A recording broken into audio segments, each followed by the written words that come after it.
Hello and welcome to Turnbuckle TeaTalk. This is going to be a new feature where me and Kieran just chat about general life. We'll generally probably end up talking about wrestling like we usually do. Let's just talk about general things and see where we end up. As I said, Kieran's here. Kieran, how you doing? I'm good, yeah. How's lockdown? Dreadful. Yeah, my hair needs a cut, but I don't know how other countries are doing. But obviously we're on a national lockdown, so all the barbers are shut. And is it the worst sequel you've ever experienced? Is it as good as 1 and 2, or? It's just getting bad, innit? Like, I just want to get out there. I want to start working. I just want back to normal. But yeah, I think we'll get there. But yeah, as you said, this is like a new feature where we're going to spitball just random stuff. Probably end up talking about wrestling, but we are going to do this feature around tea, and hence I forgot about the tea bit. I've got a weird tea fact for you. Oh, here we go. Can I just say that I'm having a brew in an iron brew mug? Yeah, although you're having coffee though. Spoil it. They don't need to know that. A brew trying to get away with it then. A brew is a cup of tea. What's happened to the kayfabe? Well, I know for a fact that you say, "Oh, I'm gonna have a brew," but then it's actually coffee. I know you do that at home. Yeah, I think a brew is a cup of tea. No, a brew is a cup of tea. That's like. How do you make your tea? How do you make your tea? Do you put the milk in first? No. You're not one of them, are you? No. Oh, they make me sick, them people. But so I use PG Tips, which is probably the best brand of tea, I reckon, in the UK. I'm a Yorkshire tea. I thought you. I know. Yeah, I thought you would be. Do you know what PG stands for? Pretty good tea. Pre-guest. Pre what? Pre-guest. As in, like, guest. Company. Yeah, guest. Ah, that's quite. Yeah. What weird. I know. I don't know why I know it, but I know about. Yeah. I did have the PG Tips monkey at one point in my life. Don't know where he's gone. It was a good advert, wasn't it, with the chipmunks? Yeah. Monks. No, they're definitely not chipmunks, are they? Chimpanzees. No, they're chimpanzees. Yeah, you're trying to say monkeys and chimps at the same time. Yeah, I think that's what happened. Yeah, I used to love them. I always remember one when they were moving a piano. Yeah. And then they stopped for a cup of tea. I don't think they'd be allowed to make them now, would they? What, because people would complain about animal rights? Yeah. Well, then they used to put something on their teeth. That's why the mouths would move. Really? They look like they're talking in the advert. Yeah. If you ever watch the advert, the mouths are moving, but what they did was, I think they put like some sort of toffee or something, so they would lick their teeth. Right, and then they would add the words. They would add the words later on, so the dialogue came after what the mouths looked like. It was like they were saying. Clever, I like that. Have you seen? I know it won't take long to go back to wrestling. Have you seen the new Joe Rogan podcast with Mark Calloway, aka The Undertaker? I haven't watched it all, but I have seen highlights. It's quite interesting. I watched all of it, and it's like 3 hour. It's a 3 hour episode. So is The Undertaker just totally will get interviewed all the time, though? Or is that just I don't know. But I mean, talk a lot about his injuries in depth, about how he had these like screws and pins, and talk about a lot of his injuries. But there's a few key factors that are just like I thought need to be addressed. One, they talk about so Undertaker was at Brock Lesnar vs Frank Mir 1 at UFC, and Kurt Angle was there, and the Undertaker looked at Kurt Angle and was like, "What are you doing here? Are you thinking about signing up to UFC?" And Kurt was like, "Yeah, maybe," but nothing came of it. But yeah, Kurt Angle was considering going to UFC. He would have been so good, wouldn't he? I don't know. Because he's a real wrestler. What you could call a real wrestler. He's an actual like Olympic gold champion with a broken neck. See, now everything suggests that he would be a good UFC fighter, but the only thing that kind of makes me double think it is UFC is very different from what it used to be. Obviously, everyone's trained in everything. Now, Kurt Angle, obviously, is a pro wrestler, and he's, like I said, he was Olympic champion. But I don't know how well he would be against somebody who has everything under the belt. I think, like, obviously, there's been a couple of wrestlers go. I think they don't realise how tough it is. When you remember, like, CM Punk's, because obviously you're used to having tough fights. They're used to having these hardcore fights, but like, because wrestling's obviously a bit predetermined, you're expected to be hit by weapons and such like. But when you're in that kind of ring, you're getting punched. You're actually getting punched, and I don't think they're ready for that. Yeah, they did talk about CM Punk in UFC, and Joe Rogan and The Undertaker said that he kind of jumped in the deep end. If he was really serious about it, he should have gone, the actual UFC, but the lower leagues. I don't know what you'd call them, Rage in a Cage, and make the way make his way up, or even like try Bellator first. Yeah, that's what they're saying. They said he just jumped into the deep end. I don't think that's a lesser than UFC, but it seems to be a bit more where you would try out kind of thing. Yeah, I mean, I don't know the whole ins and outs of like the UFC, but I still don't know why you'd want to do it. I couldn't think of anything worse than fighting in a cage. I think, with all due respect, I know Brock lost, but Brock made it look quite easy, I suppose, because he did win as well. He won the feud, didn't he? Yeah, he did win, but in his first defeat, he actually did really well. Like, you know what I mean? He was on top for most of it, and then was it Frank Mir who got him in a leg lock straight away, and that was it. Yeah. I think he had a bit more training on. You've got to have a know, right? You've got to be able to resist pain as well, aren't you? Because with the tap outs and that, if you're in a tap out and you can't get out of it, you're tapping out, aren't you? But I don't know, maybe did CM Punk last? Not minutes, wasn't it? Yeah. It's a shame. I felt sorry for CM Punk because, like, I think the crowd was kind of against him from the start. I don't think they were going to give him a chance. And maybe if the crowd were... It's the fact of, here's a wrestler who's fake. Well, that's where it doesn't work. When the UFC comes to wrestling, they kind of get accepted because they've got that legitimacy. Where if you're a wrestler, you're not always seen as being that hard guy. I mean, Brock Lesnar is obviously like a well-built guy. CM Punk isn't really, is he? No. CM Punk's kind of like a lower heavyweight, isn't it? I would say. An interesting thing that The Undertaker said as well, Mark Holloway, was that when he used to wrestle and he used to be in the locker room, men were men. And now they're all too soft. They're more bothered about what the hair looks like, and they've sat around playing video games. Now, Xavier Woods, have you seen the tweet? I haven't seen the tweet, no. So Xavier Woods tweeted, not about Mark Holloway, but it definitely was, saying that, like, how times are different, and that he got told from legends of wrestling that playing video games kind of keeps your head focused while on the road, and so it kind of bit back a bit. I think it is a change in view on things, isn't it? Because it's the same with footballers. Like, the older footballers always have a go at the footballers coming in, listening to music or playing on their Nintendo Switch as they're walking into a game, where they feel like their head should be focused on what's to come.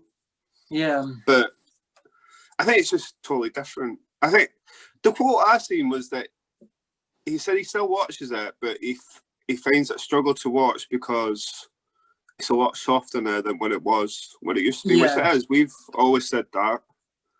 Yeah. But it's PG. It's PG, it's going to be softer. I just wonder how long it will be. I think once Triple H gets the reins on everything and gets Vince McMahon's position, essentially, Triple H will make it a bit more edgy. Because that's what they're missing, and everyone knows that, but... The thing is, as well, like a heel Jericho... Yeah. Say a heel Jericho, yeah. If he was going to see a Make-A-Wish kid 20 years ago, he probably still would be the heel Jericho character. Where now they don't, because we're so like, we're kind of told like when they're not in the ring, they're this person. So they go and do these charity things, and they're not the character that you see on the TV. I think that doesn't help either. I think I know everyone knows the deal with wrestling, but I still think they should keep kayfabe up a bit. Like when they're getting interviewed, and not the Undertaker as much because he's obviously retired, but all the wrestlers when they're getting interviewed should be still in that character. Do you remember when it was Braun Strowman? When Matt Hardy did the broken Matt Hardy when he was in Impact. Yeah. He didn't break from that character in any interview I ever seen him in. He was in this deranged sort of broken character. Yeah. And it's no one does that now. Well, there's an incident with Braun Strowman maybe 2 years ago, and it was when he was like, sort of the heel, and this monster in the ring, but then outside the ring he had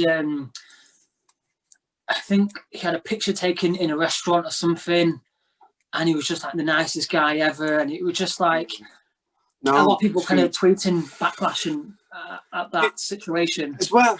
I think it's the way society is as well. I don't think kids, like I think 20 years ago, me meeting a top heel and him being horrible to me, that would have made my day because that's what I was watching every week.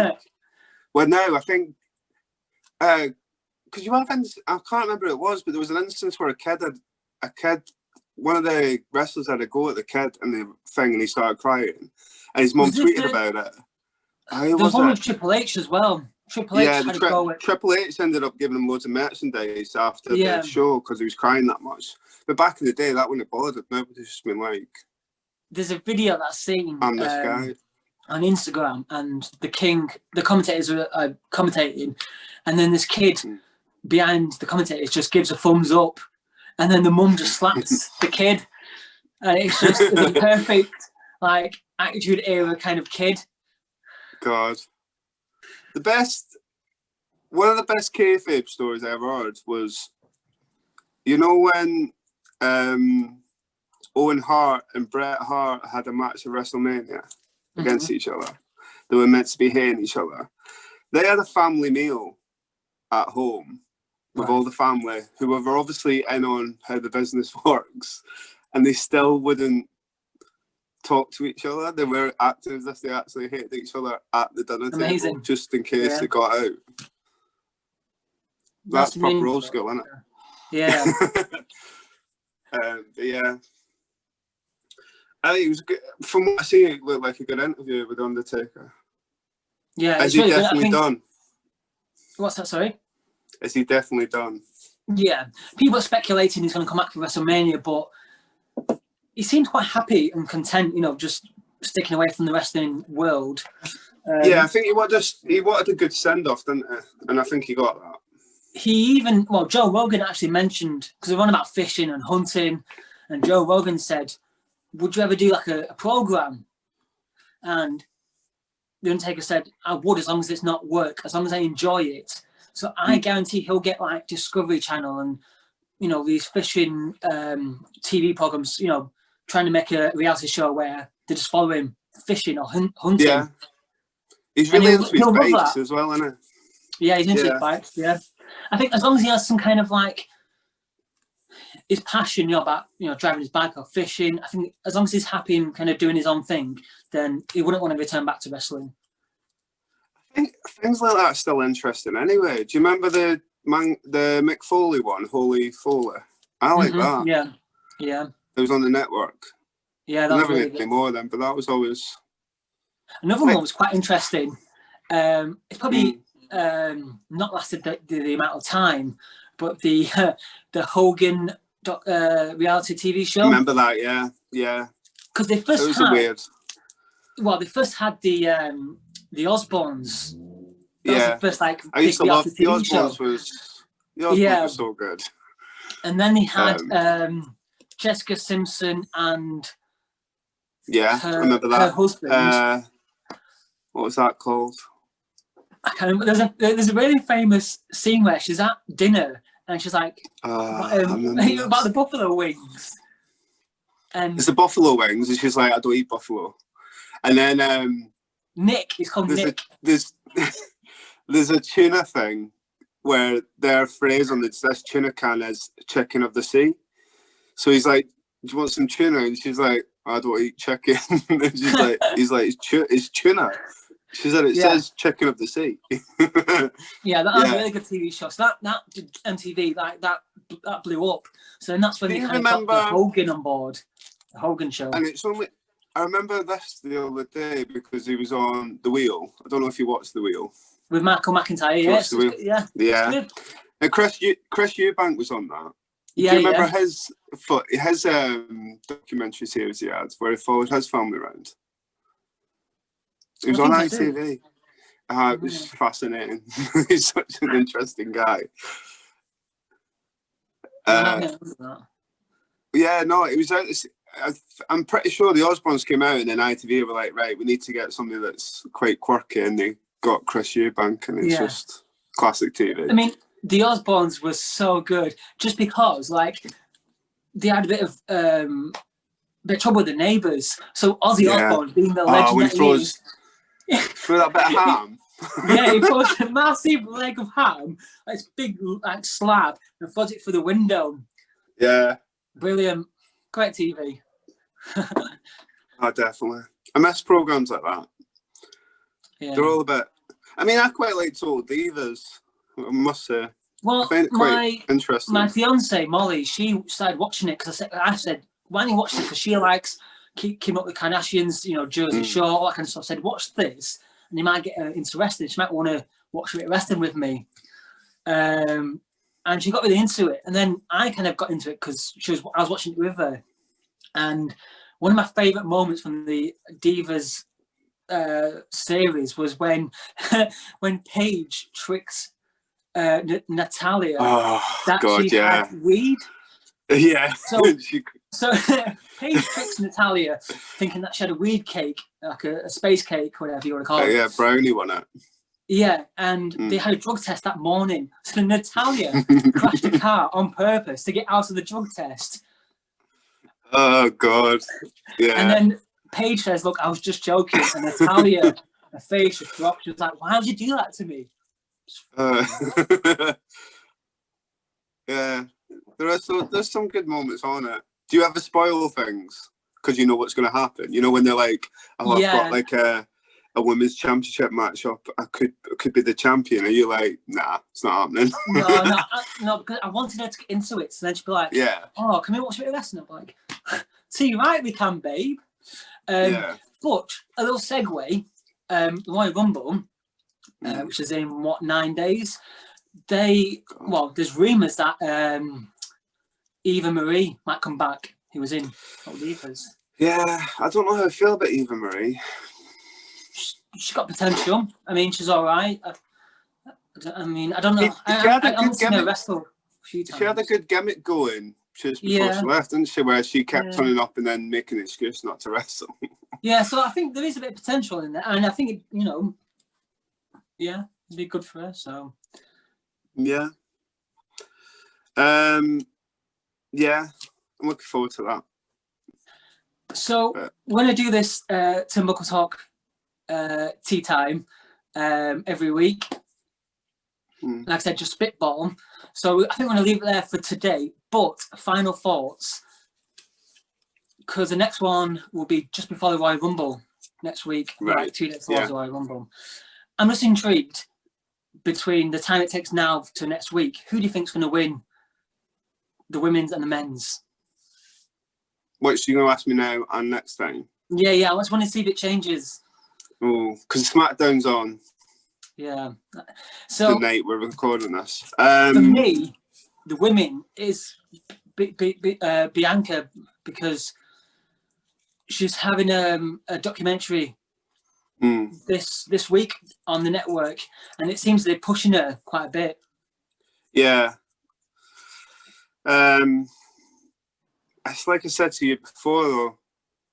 Davila, she's going to win it, or she gets a good show on it. I think she might win it, you know. It's difficult to pick a woman that's going to win. I'm going to need an answer, John.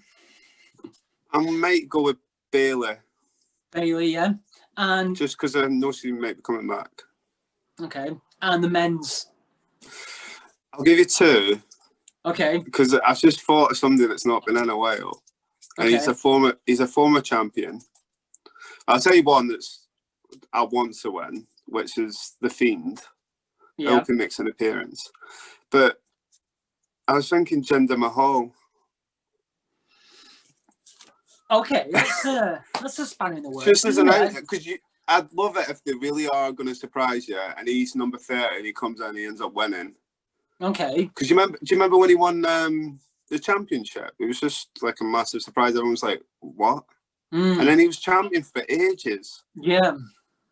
And I actually started quite liking him. Okay, yeah, that's quite well. It's a good shout. My pick, I want to pick two. Right. First one, I think Daniel Bryan. You think Daniel Bryan will win? Yeah, I think he's due to retire, you know. Yeah, that's what I mean. I think he's going to have one last push before. Yeah. My second one, now if this comes true, I will shave my head, I'll shave my eyebrows, I'll shave my beard, I'll shave every hair on my face. It's Cesaro. If he wins the Royal Rumble, honestly, I will shave every part of my head, and that's a guarantee. I'm going to say it live on here. I don't think he will win, but will he even be in it? Will he even be in it? Yeah, of course he will. Just imagine him winning the Royal Rumble. Oh my lord. No.